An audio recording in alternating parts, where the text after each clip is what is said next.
قصة بيت شعري قتل به الأصمعي فتى دون حتى أن يرى. الملكة علياء، المرأة التي عشقها الملك الأردني حسين وفجروا طائرتها في سماء عمان. هولاك الذي قتل مليوني مسلم ومات وهو يعوي كالكلاب. مولدوفا، البلد الفقير الصغير الذي تحكمه امرأة. آنا يرمونوتسوفا، الحسناء الروسية التي أحبطت اغتيال بوتين 5 مرات. 5 فيديوهات تصدرت بفضلكم قائمة الفيديوهات الأكثر مشاهدة على ستيب فيديوغراف في عامها الثالث، نقدمها لكم معا في هذا الفيديو لنسترجع معكم ذكرياتها. البيت الشعري القاتل. بضع كلمات كتبها الأصمعي على صخرة، فتسببت بموت فتى عاشق ينتظر المشورة. تابعوا معنا قصة بيت الشعر الذي يثبت مقولة ومن الحب ما قتل. شيطان الشعر. عرف عبد الملك الأصمعي بأنه من أشهر شعراء العراق، فهو شاعر فصيح اللسان بليغ التعابير حاضر البديهة، تتغنى المجالس بأشعاره ويتمتع الساهرون بكلماته. كانت للأصمعي شهرة واسعة، وكان الخلفاء يجالسونه ويحبون منادمته، وقد لقبه الخليفة هارون الرشيد بشيطان الشعر، وهيأ له مجالس ساعدت في أن يذيع صيته في أهم المحافل الأدبية بعصره. كان الأصمعي كثير الطواف في البوادي ليقتبس علومها ويتلقى أخبارها كي يمتع الخلفاء في مجالسهم فيدر عليه الهدايا والعطايا. كذلك كان أكثر أبناء قومه إتقانا للغة، يجيد اللعب على الكلمات والتعابير، وخبير بالشعر وحاضر الذاكرة. الأصمعي يقتل فتى ببيت شعر. في ليلة مقمرة كان الأصمعي في إحدى رحلاته إلى البوادي، فإذا به يلمح صخرة نحتت عليها كلمات بشكل واضح. توقف الأصمعي ليتفحص الكلمات، ولم يمر بها مرور الكرام، فوجد أن ما كتب على الصخرة بيت شعري قال كاتبه: أيا معشر العشاق بالله خبروا، إذا حل عشق بالفتى كيف يصنع. فطرة الأصمعي الشعرية لم تدعه يكمل طريقه هكذا، بل رد على كاتب البيت ونحت على الصخرة الكلمات الآتية: يداري هواه ثم يكتم سره، ويخشع في كل الأمور ويخضع. ثم أكمل طريقه إلى وجهته، وفي اليوم التالي صادف مروره بجانب الصخرة نفسها، فإذا بكاتب الكلمات الأولى وقد رد على شعره قائلا: وكيف يداري والهوى قاتل الفتى، وفي كل يوم قلبه يتقطع. أعجبت اللعبة الشعرية الأصمعي، وتعمد أن يكمل فيها حتى النهاية، فرد على العاشق المجهول الحزين على حبيبته، والذي يبدو أن العشق بلغ فيه كل مبلغ حتى لجأ يشتكي عشقه لصخرة. فكتب الأصمعي للمجهول ردا قال فيه: إذا لم يجد الفتى صبرا لكتمان أمره، فليس له شيء سوى الموت ينفع. لم يخطر ببال الأصمعي أن ما يكتبه أكثر بكثير من كونه شعر، وأن ما يحدث ليس مجرد لعبة شعرية كما ظن، وأن الكاتب المجهول ينتظر نصيحة بالفعل. ولم يعرف الأصمعي ما تسبب به بيته الشعري الأخير إلا بعد أيام، إذ شاء القدر أن يمر بالمكان نفسه لمعرفة رد المجهول على كلماته. وحين وصل الصخرة صعق بالرد، فقد وجد فتى ميتا على الأرض، ليتبين له أن كلماته كانت كالسهم في قلب هذا الفتى المسكين الذي استمع لنصيحة الأصمعي في أن الموت هو الحل الوحيد لما يمر به، فأنهى حياته آخذا بالنصيحة. لكن قبل أن ينهي حياته استجابة، ترك للأصمعي بيتين من الشعر قال فيهما: سمعنا وأطعنا ثم متنا، فبلغوا سلامي إلى من كان بالوصل يمنع. هنيئا لأرباب النعيم نعيمهم، وللعاشق المسكين ما يتجرع.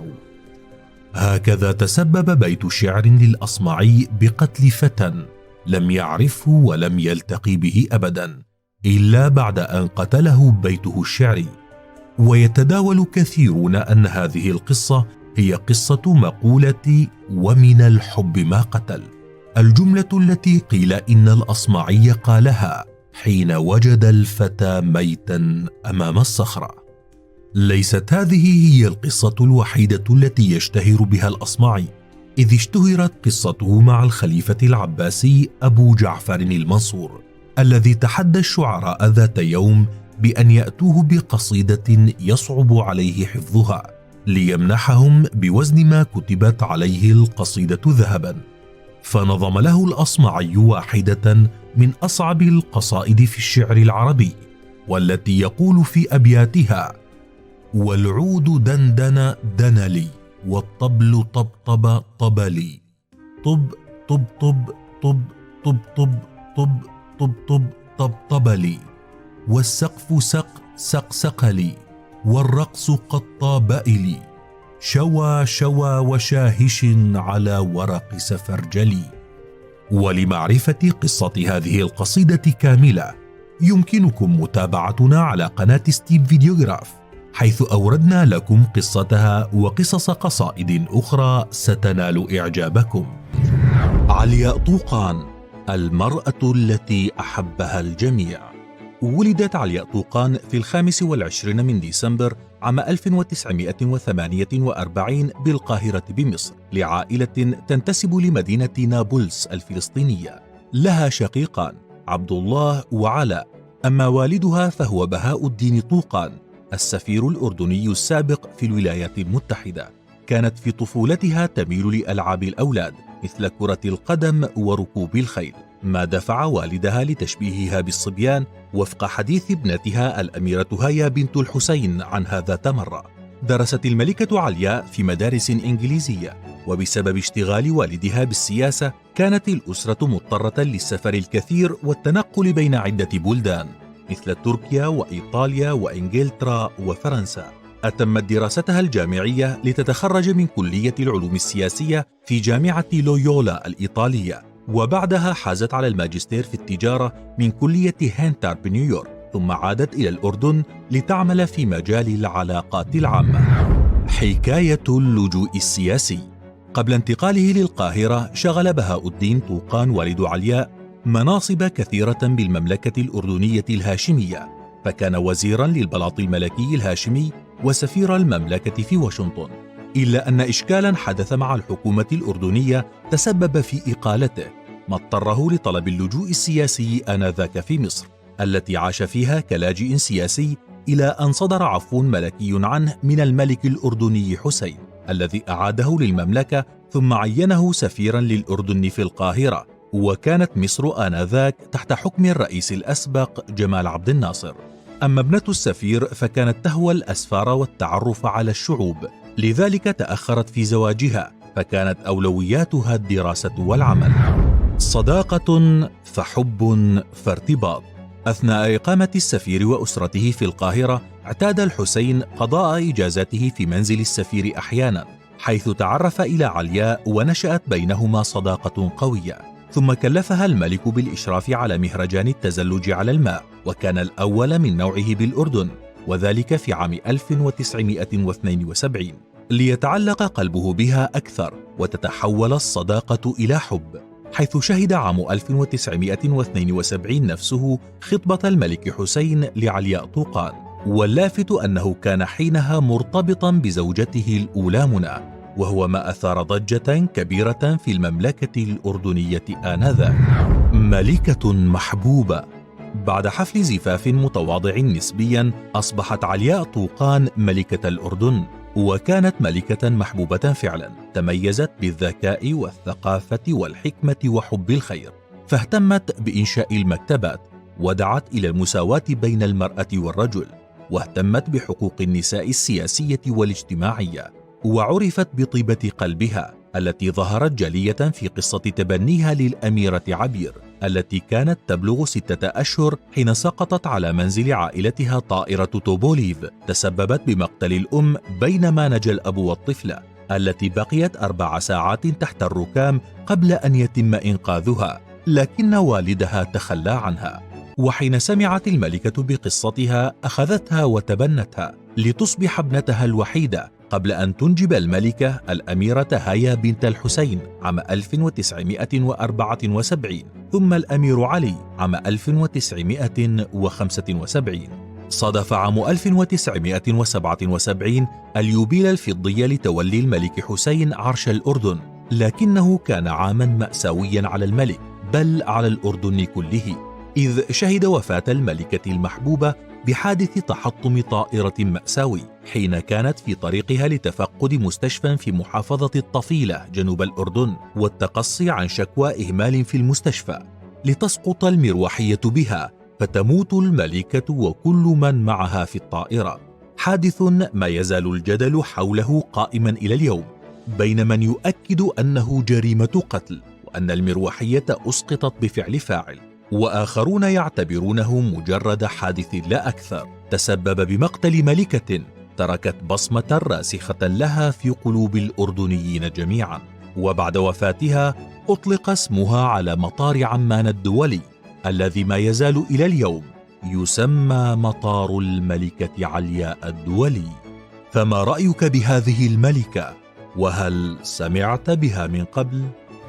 هولاكو، كيف ارتبط اسمه بأقصى الهزائم في تاريخ الإسلام؟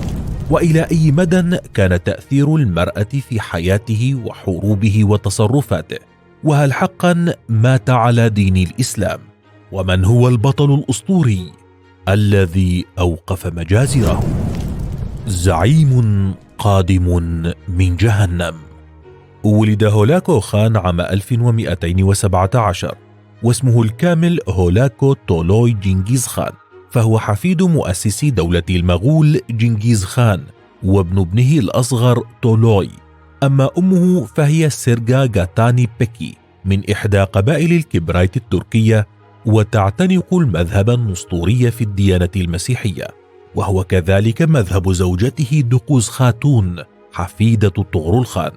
وقد كانت لديانة أقرب النساء إلى هولاكو أمه وزوجته تأثير كبير في تركيبة هولاكو منذ صغره، حيث زرعت أمه داخله كراهية عظيمة للإسلام والمسلمين، وأكملت هذه المهمة زوجته المقربة دقوز، ليصبح هولاكو مع الأيام أحد أكثر الأشخاص فتكا بالمسلمين عبر التاريخ وأكثر السفاحين كرها للإسلام، وعاش حياته كلها يحاربهم ويفتك بهم، ولم يفرق في عداوته لهم بين سني أو شيعي.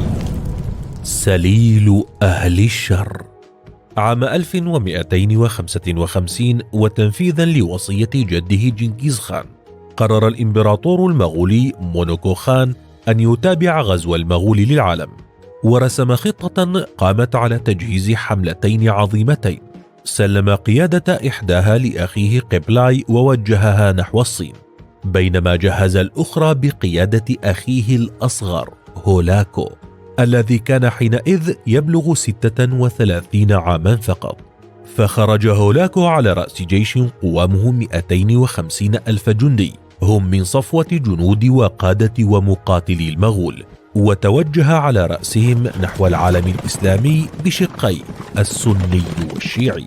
كان تكليف الإمبراطور مونوكو لأخيه وفق تعليمات محددة: حارب كل من يتحداك، رحب بكل من يرحب بك، اتبع عادات وتقاليد المغول، طبق قوانين جدك جنكيز خان في دستور إلياسا، اسحق كل من يعترضك ولو كان خليفة المسلمين نفسه، وأخيرا ادخل بلاد الإسلام من ضفاف نهر جيكو.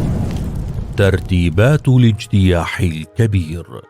كملت ترتيبات هولاكو وبات جيشه مستعدا تماما للمهمة الجديدة، فبدأ الزحف بداية نحو إيران شرق العراق، وحدد وجهة معينة له قلعة آلموت المحصنة في إيران، والتي تجمع فيها أفراد طائفة الحشاشين الإسماعيلية، والذين كانوا ينفذوا منها هجماتهم واغتيالاتهم وتحركاتهم في المنطقة. وكانت قلعة محصنة جدا، وتشكل بمن في داخلها وحشا يهابه كل سكان المنطقة. وبالفعل تحركت جيوش هولاكو نحو معاقل تلك الطائفة، وفرضت عليهم حصارا محكما، ودارت في المنطقة معارك شرسة جدا، واستمات أصحاب الطائفة في الدفاع عن قلعتهم، لكن قوة المغول كانت أكبر وأعظم، فانتصروا عليهم وسحقوهم تماما، ونفذوا بحقهم مجازر كثيرة. وبعد أن قضى هولاكو عليهم تماما، بات الطريق معبدا أمامه نحو بغداد عاصمة الخلافة العباسية آنذاك. فعقد هولاكو اجتماعا بكبار مستشاريه في مجلس حرب، هو أحد أهم مجالس الحرب التي عقدها التتار في التاريخ، إذ اتخذ فيه هؤلاء قرار اجتياح بغداد. وكانت الخلافة العباسية آنذاك ضعيفة مشتتة، إذ اشتهر الخليفة العباسي المستعصم بالضعف والتقلب، وبأنه خليفة لاه وعابث لا يعرف فنون الحرب. وكان ضعفه وقلة حكمته سببا أساسيا في اجتياح المغول، فقد اتسم حكمه للمسلمين آنذاك بالتقلب، وعرف بأنه سلم أمور الدولة للخونة، فخفض عدد الجيش العباسي من 100,000 إلى 10,000 فقط، ولم يعتني أبدا بالقوة العسكرية للدولة. وفوق كل ذلك استجاب لمشورة المقربين منه، فتسبب باستفزاز هولاكو وانقضاضه كالوحش الأرعن على بغداد. ولسنا نقول ذلك لتبرير الهجوم المغولي الغاشم، بل لتوضيح حيثيات الاجتياح من كافة جوانبه. عموما فإن كل المقدمات والأحداث تمازجت جميعا لتكون نتيجتها المجزرة الأكبر بالتاريخ. أما السبب المباشر الذي استفز هولاكو فهما تصرفان للمستعصم. الأول رده على رسالته الأولى التي طلب فيها من المستعصم مده بجيوش لمساعدته في حربه ضد الطائفة الإسماعيلية، إذ رفض المستعصم حينها مساعدته. أيضا رده على رسالته الأخرى بعد انتهاء حروبه في إيران بأن يستسلم دون حرب، وأن يخضع للمغول ويدخل في طاعته ليحفظ أمن دولته واستقرارها وأرواح رعيته. لكن الخليفة المستعصم رفض العرض وقرر المقاومة، ولم تكن آنذاك مقاومة بطولة وشجاعة، لأنه كان يعرف تماما قدراته وقدرات جيشه، ويعلم أن دولته كانت في أضعف حالاتها، تعمها الفوضى والخلافات التي وصلت إلى مستوى قادة الجيش.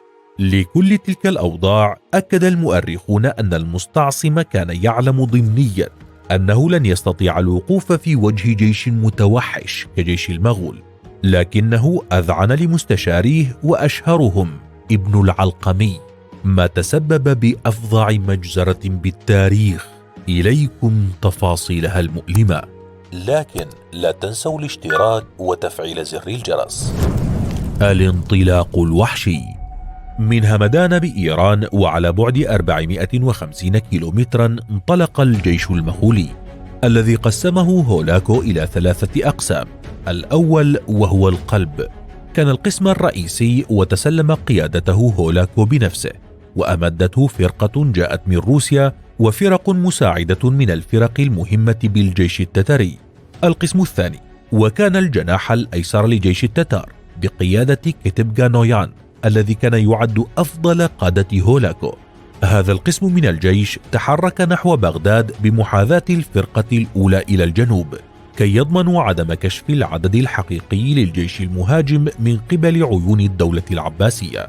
أما القسم الثالث فتمركز على أطراف الأناضول شمال تركيا الحالية، وقاده المغولي بايغو، فحاصر بغداد من الشمال ثم التف عليها من الغرب، بينما حاصرتها فرقة هولاكو من الشرق، وأحكمت قبضتها من الجنوب بفرقة كتبغانويان، ليقتحم المغول بغداد، التي كانت آنذاك عاصمة الحضارة في العالم، وكانت تضم مكتبة ضخمة فيها إرث ثقافي يعد كنزا تاريخيا كبيرا.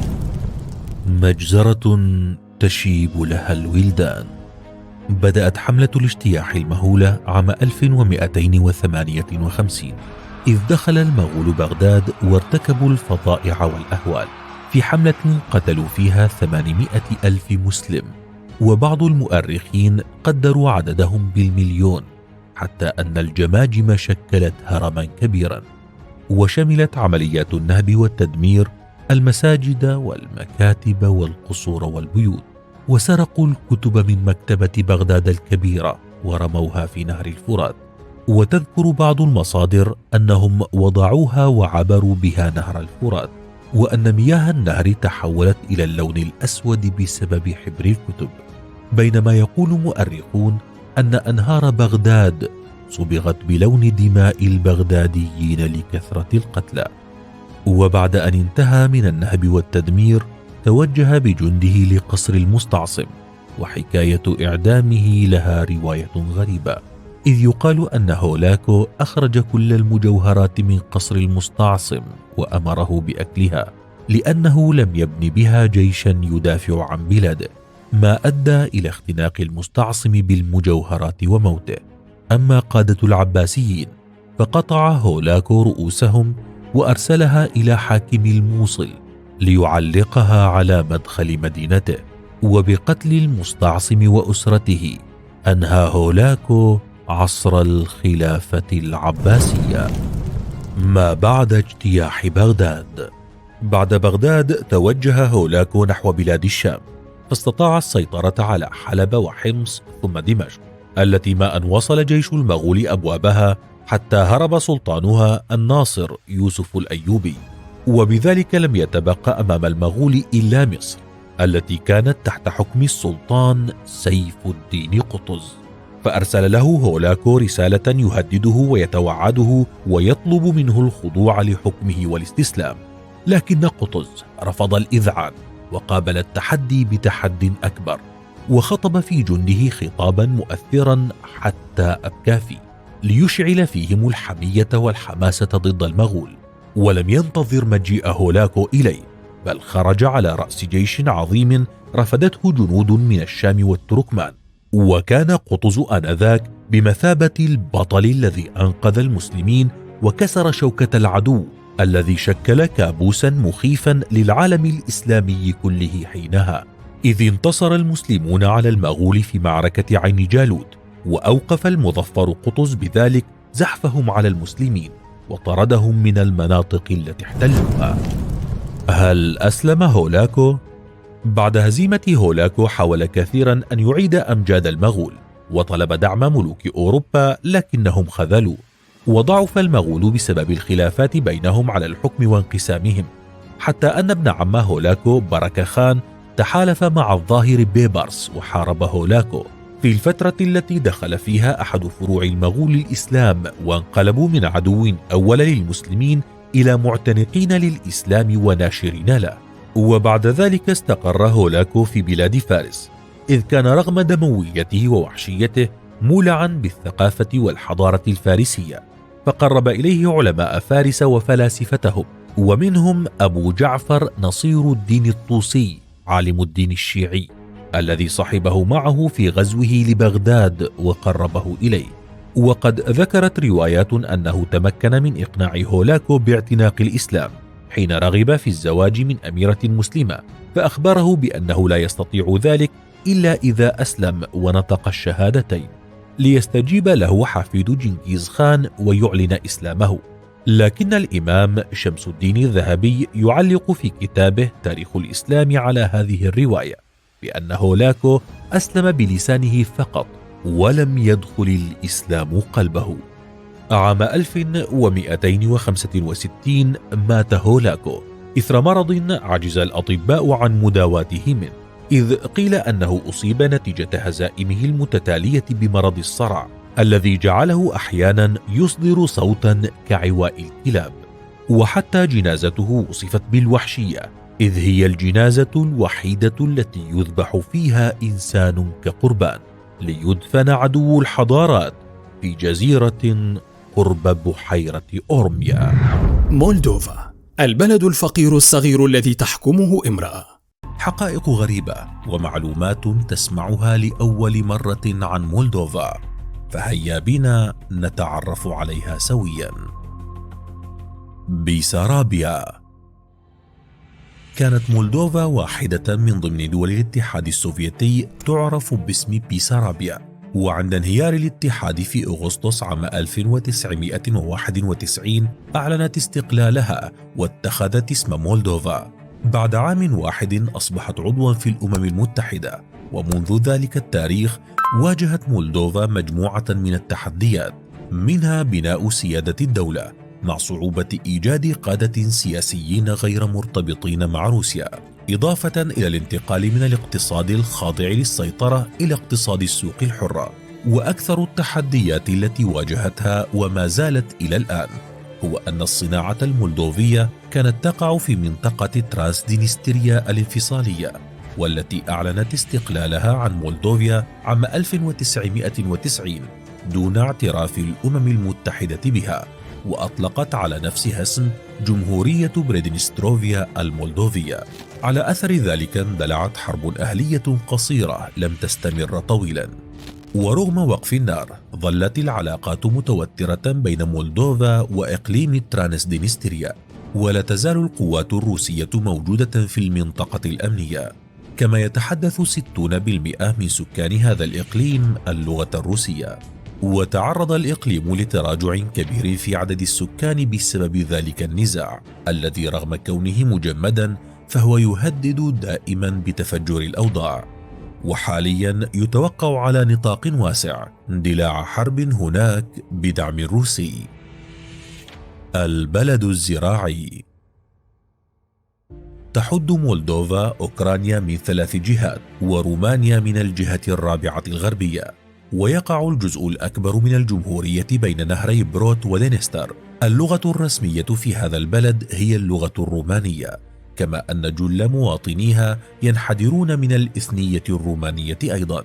ويحق لكل مواطن مولدوفي من أصول رومانية الحصول على جواز سفر روماني، وبما أن رومانيا من ضمن دول الاتحاد الأوروبي، الأمر الذي يسمح للمواطن المولدوفي السفر إلى أوروبا والعمل فيها.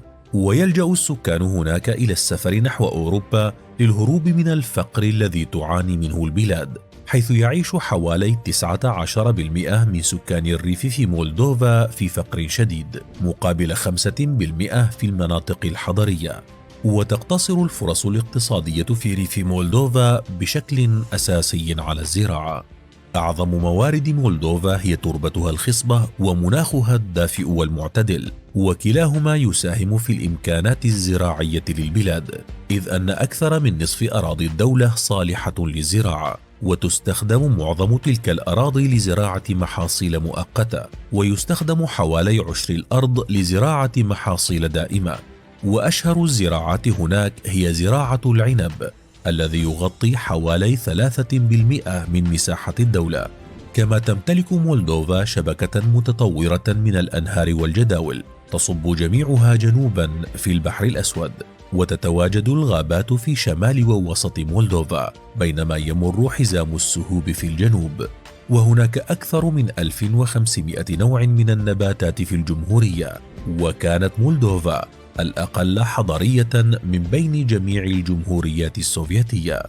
أدى التصنيع إلى نمو المدن الكبيرة والصغيرة في كل جزء من الجمهورية، وتطورت العاصمة كيشناو بشكل كبير، وأصبحت المركز الاقتصادي والإداري والثقافي للجمهورية.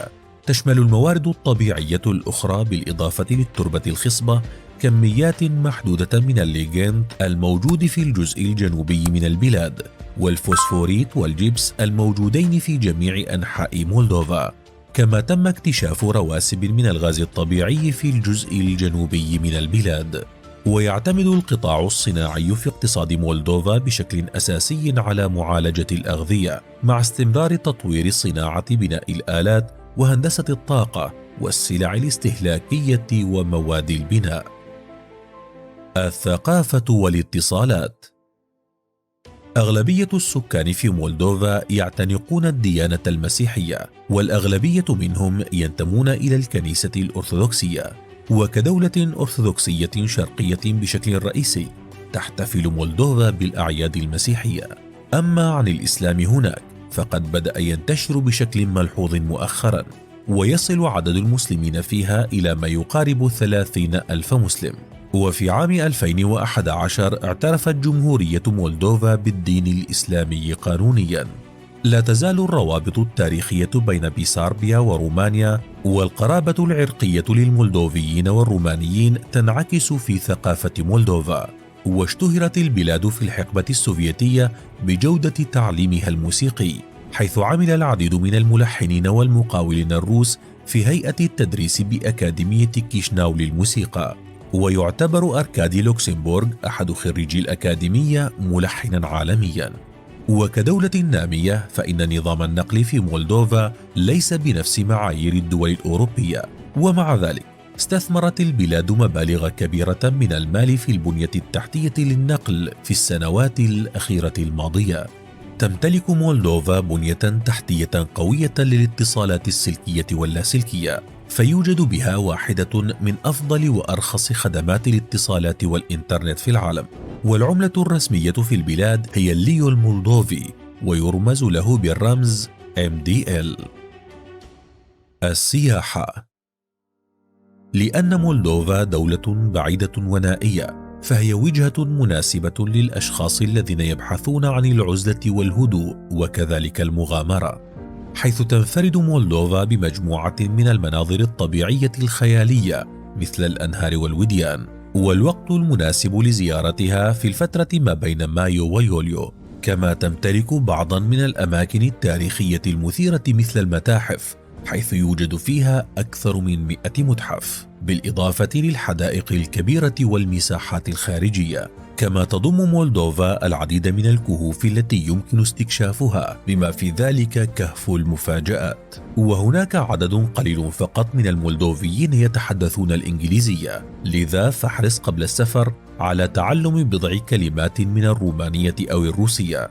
ومن الغريب أن تكون مولدوفا البلد الأكثر تلوثا في أوروبا، بالرغم من أنها بلد غير صناعي، لكن السبب في ذلك يعود إلى التصنيع الثقيل خلال الحقبة السوفيتية وعدم التخلص من النفايات بشكل سليم. كما يؤدي الاقتصاد الزراعي التقليدي في مولدوفا أيضا إلى تلوث المياه الجوفية وجريان الأسمدة في المجاري المائية.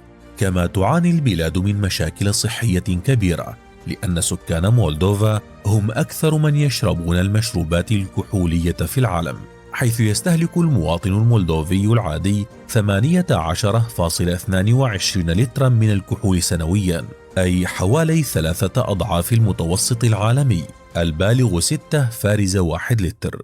ومن المحتمل أن معدلات الاستهلاك هذه هي التي تؤثر في متوسط العمر المتوقع المنخفض نسبيا في البلاد. آنا ريمونتسوفا، جميلة روسيا المتفردة. اسمها آنا ريمونتسوفا، ولدت في مدينة كاترينبورغ الروسية. تنتمي لعائلة جميع أفرادها تقريبا يعملون في الجيش الروسي، إذ خدم والدها في الجيش لأكثر من 30 عاما، ووالدتها أيضا عملت لفترة في الحرس الرئاسي، كما عملت في سلاح العسكرية الروسية. في تناقض يبدو غريبا، لم تكن هذه المرأة مجرد حارسة ومقاتلة شرسة، بل كانت أنثى رائعة الجمال، حصلت على عدة ألقاب جمال، منها لقب ملكة جمال روسيا، وفوزها أيضا بلقب ملكة جمال الحرس الوطني، وهو حرس شكله بوتين وقوامه 340 ألف فرد.